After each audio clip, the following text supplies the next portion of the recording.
Il existe déjà un super félin. Et il est gigantesque. Parfois, dans la nature, il se produit des accidents. Un zèbre s'accouple avec une jument et on obtient un zébrule. Et lorsqu'un lion s'accouple avec un tigre, on obtient un ligre. Les lions et les tigres sont en réalité séparés par environ 7 millions d'années d'évolution. Toutefois, il leur reste suffisamment de matériel génétique en commun pour qu'un croisement soit possible. Les lions et les tigres ne se rencontrent jamais dans la nature. Ils vivent dans des habitats différents. En captivité, en revanche, tout est possible. Voici Zeus, le ligre. C'est un ligre parce que son père est un lion et sa mère un tigre. Il est énorme. Il pèse 408 kilos et mesure 3,35 m de long. Zeus est pratiquement 2 fois plus grand que ses parents. Ce tigre du Bengale pèse plus de 250 kilos. C'est un mâle adulte. Il a une grosse tête, une structure osseuse importante, mais il semble petit à côté de cet énorme ligre. Lui a une tête qui fait pratiquement le double de celle du tigre. Elle est tellement longue, de là à là, qu'elle est énorme. La taille de ses muscles et de ses mâchoires en font un animal très impressionnant. T'es gentil. Voici un crâne de tigre, un crâne de lion et un crâne de ligre. Ces deux-là ont une force de morsure de 180 kg au niveau des canines. J'ai mesuré la taille des muscles de cet animal et l'ouverture, et j'en ai déduit qu'il pouvait avoir une force de morsure de 450 kg au niveau des canines. De ce point de vue-là, le ligre est un super félin. Cependant, un prédateur d'exception comme le super félin doit allier puissance et rapidité. Dans ce cas, est-il judicieux qu'il soit le plus grand des félins? L'énorme ligre a des mâchoires 2 fois plus puissantes que n'importe quel autre félin. Seulement, être grand présente des inconvénients. On ne pourrait pas lâcher Zeus en lui disant « va chasser ». Il est trop gros et trop paresseux pour survivre dans la nature. Un félin trop gros a du mal à courir. Il ne tient pas la distance parce que la température de son corps s'élève. En gros, il risque l'arrêt cardiaque. Un guépard de 30 kg peut faire un sprint sur plusieurs centaines de mètres. Toutefois, la température de son corps atteint rapidement les 40 degrés et il doit s'arrêter pour qu'elle redescende. Avec leurs 130 kg, les lions capitulent au bout de 100 mètres à peine. À mon avis, un ligre qui pèse 450 kg s'effondre au bout de 50 mètres. Ce super félin en chair et en os a beau être intimidant, il est loin d'être le modèle idéal pour notre super félin. Il est tout simplement trop corpulent. Michel et Randy doivent isoler le taureau dans un enclos pour le protéger du troupeau. Il va venir, à ton avis? Aucune idée. On va l'appeler, on verra. Viens, petit! Viens, petit!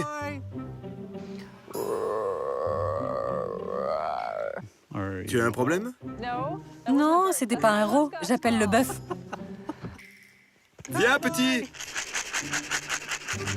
Il nous ignore. Il faut les séparer avant de l'endormir.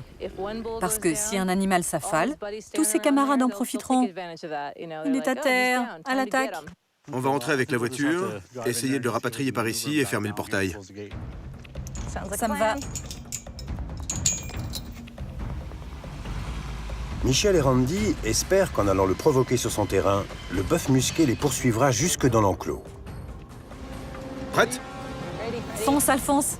Il y a des années de ça, j'avais pris le vieux pick-up. Et on s'est fait détruire par un taureau de la même espèce. Rien qu'avec ses cornes? Il l'a réduit en miettes. Les bœufs musqués sont dangereux. Hein que oui. Qui êtes-vous pour venir dans mon champ? Tout ce qu'on veut, c'est t'emmener à côté pour une petite consulte. Allez, mon beau. Viens là. Viens. Ah, il est prêt. Il va y aller. Il a l'air furieux. Suis-nous. C'est parti. Alors? Il suit. Oh oui!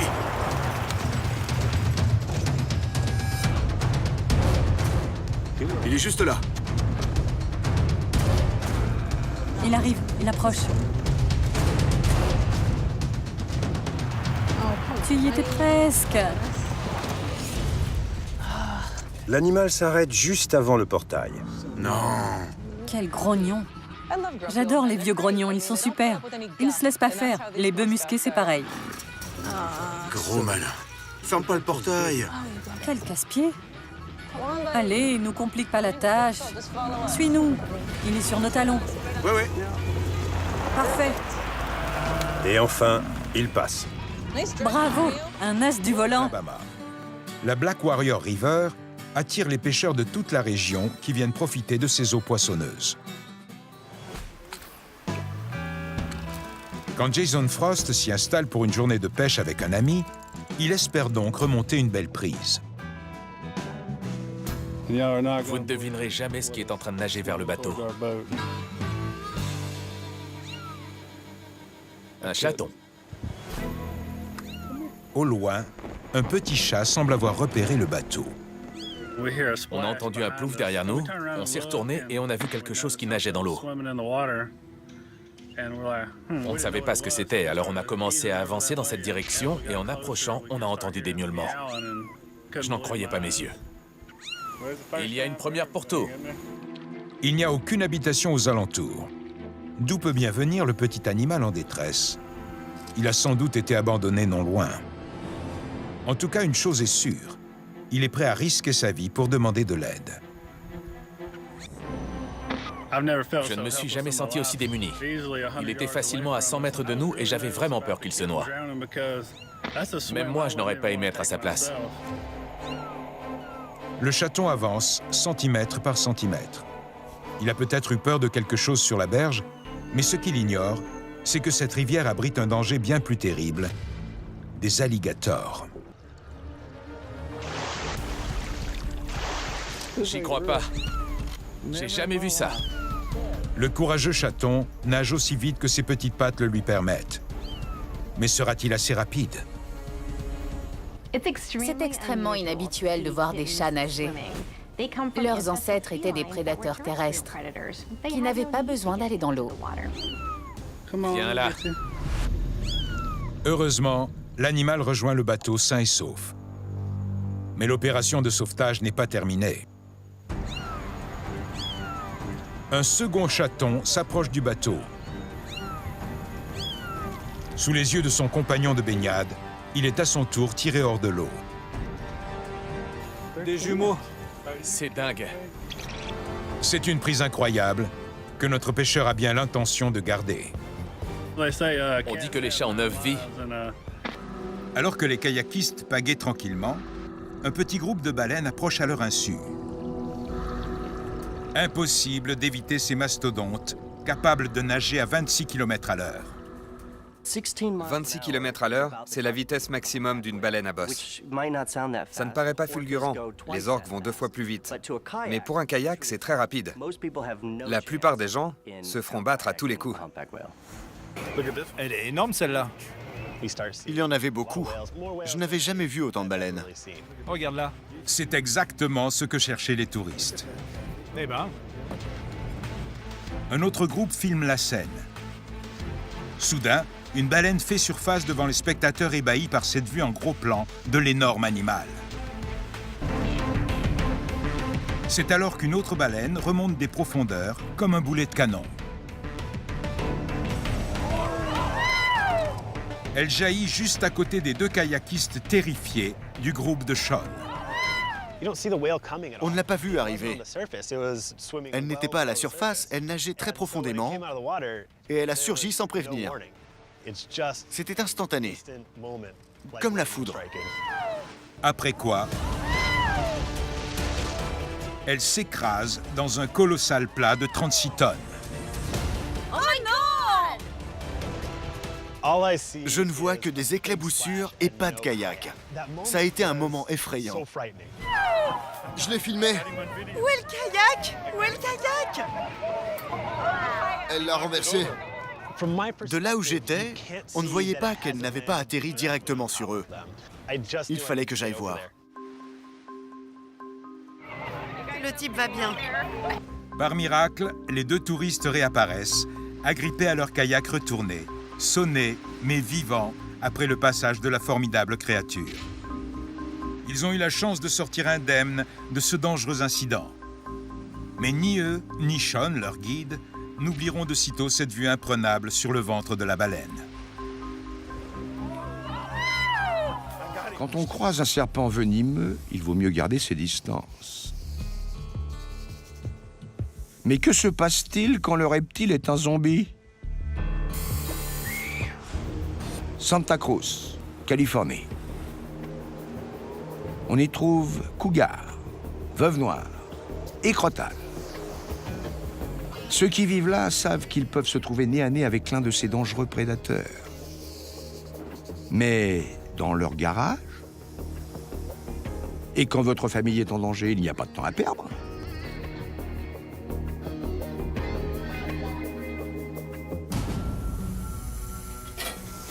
Même à l'abri derrière cette pelle, Thomas Scott, le propriétaire, doit être prudent. Le venin du crotal détruit les tissus, paralyse les muscles et peut entraîner la mort. Malheureusement, ce serpent a l'air d'apprécier la maison de Thomas. Pour protéger sa famille, ce dernier n'a pas le choix.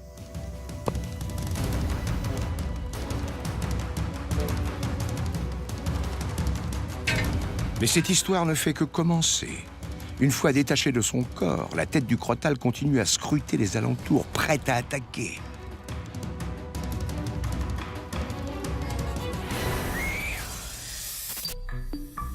Ce n'est pas un reptile zombie. Contrairement aux mammifères, les réflexes des reptiles restent meurtriers, même après leur mort. Ils peuvent mordre et injecter une dose mortelle de venin jusqu'à 1 heure après avoir été décapités. La solution? Laisser les spécialistes s'occuper d'eux. Pourtant, sur le coup, Thomas a fait ce qui lui semblait normal. Mais même mort, ce crotal est resté un prédateur prêt à prendre sa revanche à la première occasion. Voici le gros bébé de la famille d'Ourlag. Faut se lever. Zeus a 3 ans et vit à Otsego dans le Michigan. Tu as faim? Ce dog allemand n'est pas un chien comme les autres. Il détient le record du plus grand chien au monde. Zeus est impressionnant. Ce chien mesure 112 cm au garrot. Et une fois debout sur ses pattes arrière, il dépasse les 2 mètres. Il fait la taille d'un basketteur. Lève-toi, Zeus. Tu es un grand chien, un beau grand chien. Il te fait des bisous. Il est plus grand que Shaquille O'Neal. Zeus est le fils à 4 pattes préféré de maman et papa d'Ourlag. Tu vas sur les genoux de papa? C'est pas possible. À chaque fois, je te trouve plus lourd que la fois d'avant. Mes parents traitent Zeus comme leur 3e enfant. Il est pourri gâté. Zeus, viens là. Et voilà, bon chien. Comme son nom l'indique, Viens que je t'essuie la bouche. Zeus est le maître des lieux. Il a même sa propre chambre équipée d'un lit 2 personnes. Quand il était petit, on le laissait dormir avec nous, mais il a vite grandi. On a dû lui acheter son propre matelas et l'installer dans une autre pièce. Maintenant, c'est sa chambre. Zeus prend toujours la meilleure place. Quand un chien aussi imposant que Zeus décide de vous rejoindre sur le canapé pour regarder la télé, c'est très simple. On ne voit plus la télé. Ses maîtres sont aux petits soins pour leur toutou adoré. Il est temps de répartir les corvées. Miranda, tu vas m'aider à nettoyer la maison. Et Nick, tu sais ce qu'il te reste à faire. Eh oui, mon grand. Je suis obligé? Oui, il faut le faire. Pour s'occuper d'un animal aussi grand, il faut non seulement être un maître dévoué, mais aussi avoir l'estomac bien accroché.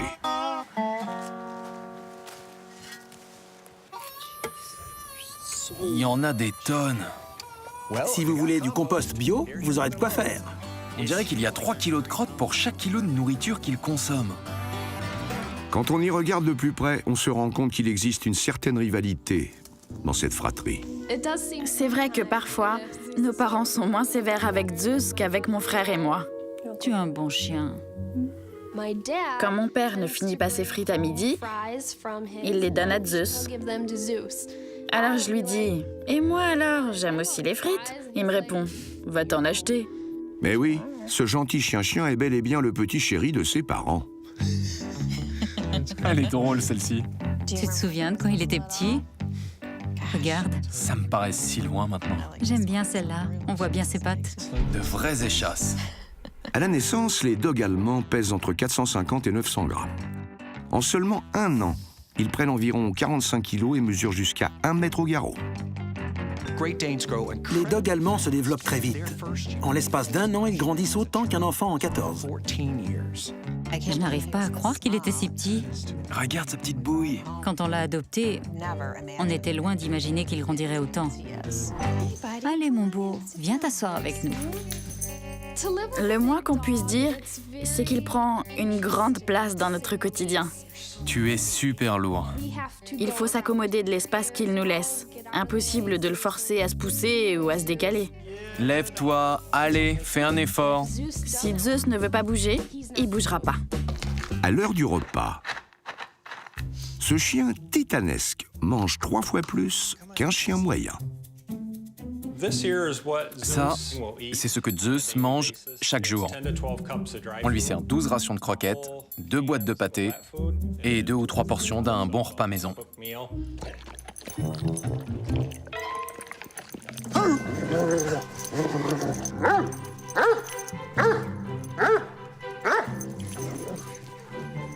Je l'adore parce que c'est un gros bébé. On ne pouvait pas rêver trouver un chien plus gentil. Je ne l'abandonnerai pour rien au monde. Bon chien! Théo! Un chien répondant au nom de Théo. Théo! C'est un peu comme s'ils étaient jumeaux. Ils ont grandi ensemble. C'est Théo! Tout ce qui l'intéresse, c'est être avec Beau. Dès que Beau fait un truc, Théo veut participer.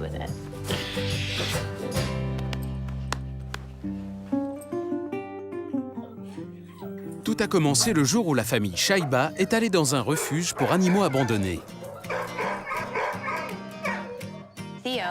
Théo faisait partie d'une portée de 11 chiots abandonnés par leur mère. Dès l'instant où on l'a vu, on a craqué.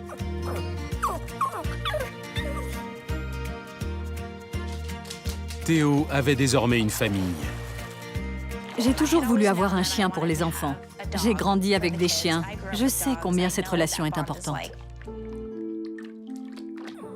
Mais Jessica ne s'attendait sans doute pas à ce que Théo et Beau développent une telle complicité. Théo pleurait à chaque fois que je mettais Beau au lit pour qu'il fasse la sieste. J'ai fini par le laisser monter en me disant que ce serait la catastrophe, que Beau ne pourrait jamais dormir. Et puis, Théo s'est installé sur Beau. Il a collé son petit museau tout contre son visage et ils se sont aussitôt endormis. C'était la chose la plus incroyable que j'avais jamais vue. Jessica se met aussitôt à photographier ces scènes attendrissantes. Je n'arrêtais pas de m'extasier tellement je les trouvais craquants. Et c'est devenu une habitude.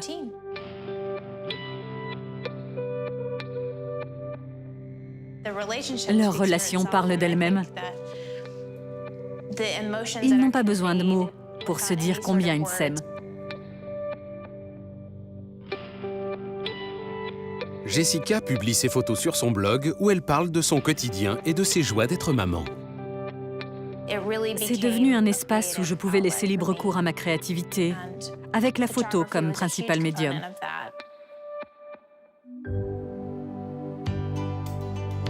Très vite, les photos des 2 copains de sieste font le tour du monde. J'ai reçu un nombre incalculable de mails du monde entier, dans des tas de langues différentes.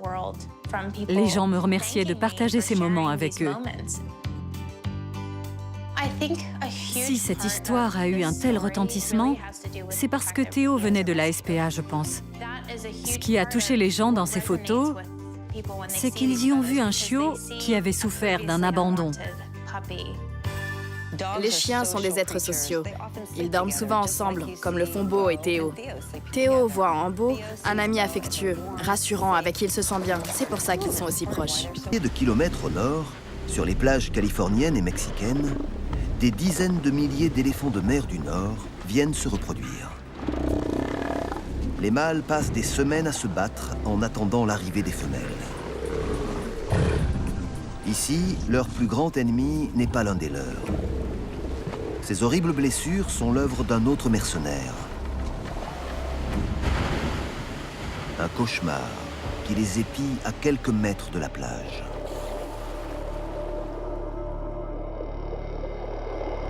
Cette jeune retardataire nage seule en eau très dangereuse.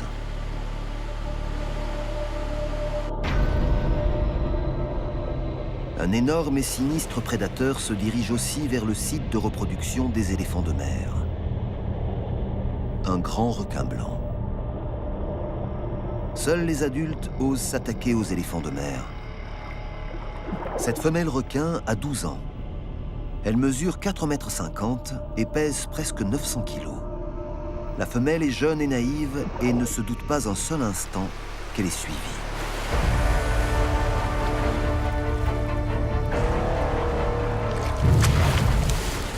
Le requin attaque sans prévenir par derrière et par en dessous et la tue d'un coup. Il attend ensuite que sa victime se vide de son sang.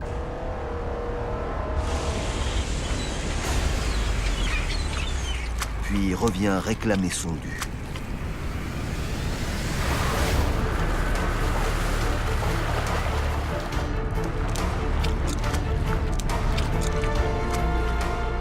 Un autre grand requin blanc se joint au festin. De la malheureuse éléphante de mer, il ne reste plus que cette marée pourpre. Le premier diagnostic est pessimiste. Des centaines de piquants ont transpercé l'animal. Si Michel ne les extrait pas rapidement, il risque de perforer des organes et de provoquer des infections, mettant la vie du chien en danger. C'est très pénible de voir Cayenne couvert de piquants autour des yeux et sur la gueule. Je sais qu'il souffre. S'ils se brisent pendant leur extraction, les piquants peuvent provoquer des abcès et des infections, ou pire encore. Je vais le perfuser. C'est le moyen le plus rapide de lui administrer des médicaments et des tranquillisants. D'habitude, je les enlève moi-même. Mais là, il y en a beaucoup trop. Il est courageux. Nous, on serait incapables de supporter ça. Tu commences à les retirer? Tiens. Chaque seconde compte. Michel se fait aider par Eva pour extraire les piquants. Plus ils restent plantés longtemps, plus ils seront difficiles à retrouver. Cayenne a les yeux ouverts, mais en réalité, il dort et ne sent rien. Le Yukon est parfois dangereux pour les chiens. L'un des plus grands dangers, ce sont les porcs-épics. Comme ils se déplacent lentement, ce sont des proies idéales pour les chiens, jusqu'à ce qu'ils approchent leur gueule. Les porcs-épics ne lancent pas leurs piquants, c'est une légende. Mais ils donnent des coups de queue. Et quand les chiens s'approchent pour mordre, ils reçoivent les piquants en pleine gueule. Souvent, les chiens s'excitent et tentent de les saisir, et ils se font alors piquer à la gorge. Je dois tirer très fort à cause des ardillons. Ils s'enfoncent et ils ne veulent plus ressortir.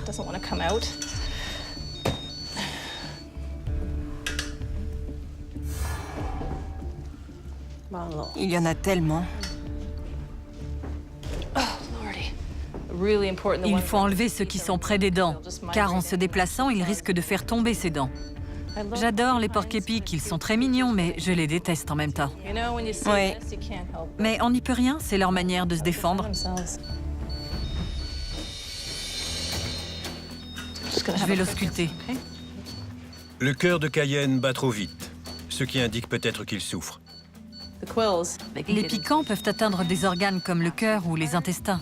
Ils peuvent même ressortir par les yeux. J'écoute son cœur pour m'assurer que tout va bien. C'est bon. On va faire un peu de ménage. On va nettoyer sa tête pour voir s'il en reste. Tiens bon, mon grand. Je sais. Je suis désolée. C'est bon. En 2 heures, Michel et Eva ont extrait presque 300 piquants de la gueule de Cayenne. Et lui ont sauvé la vie. C'est bien, Cayenne. Un groupe de touristes chanceux tombe sur un tigre au détour d'une piste forestière.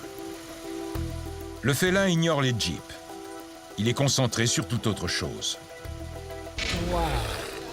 Camouflé par ses rayures, le tigre épie quelque chose juste au-delà du tournant. S'il peut s'approcher, ses chances de tuer sa proie augmenteront.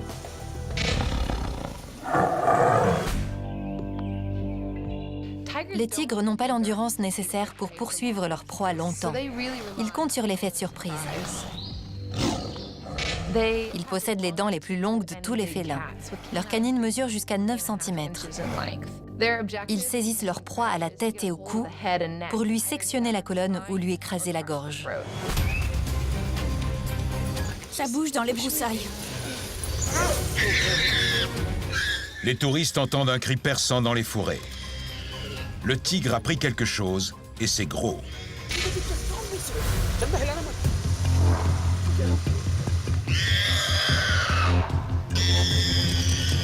Les cris du cochon sauvage révèlent la réalité inquiétante des combats dans la nature.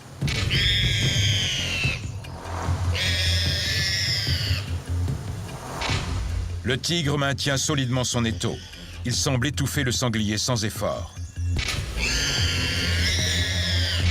Au bout de quelques minutes interminables, celui-ci paraît rendre les armes.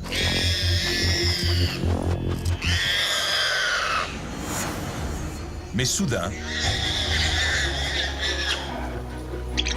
une ouverture improbable s'offre à lui. Alors que le tigre ajuste sa morsure, le sanglier change de position. C'est une incroyable inversion des rôles. Et le sanglier est aussi fort que son assaillant. Lorsqu'un tigre chasse une proie plus grosse, il risque de la perdre dans la bataille.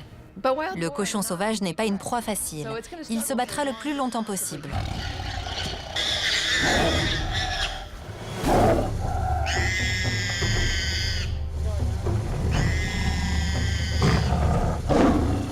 Le sanglier lutte pour sa vie. Il repousse le tigre dans les fourrés. L'issue de ce duel à mort demeure un mystère.